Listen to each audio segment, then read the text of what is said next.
எங்க ஆரம்பிக்குது? மேல இருந்து ஆரம்பிச்சு அது கீழே வரைக்கும் முடியுது. அப்ப நீங்க 1 மணி நேரம் கூட்டம் நடக்கும், மாவட்ட கூட்டம், அவ்வளவுதான்.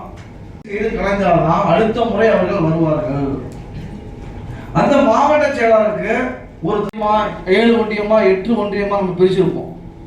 அந்த 8 ஒன்றியத்திற்கும் இந்த மாவட்ட செயலாளர்கள் 200 கிராமம் இருக்கு, அந்த தொகுதியில 300 கிராமம் இருக்கு அப்படின்னா 300 கிராமத்திற்கும் நம் சமுதாயம் இருந்தாலும் 300 கிராமத்திலையும் தமிழக தேசம் மாவட்ட செயலாளர் இவர்தான் என்பதை நீங்க அடையாளப்படுத்தியிருக்கணும்.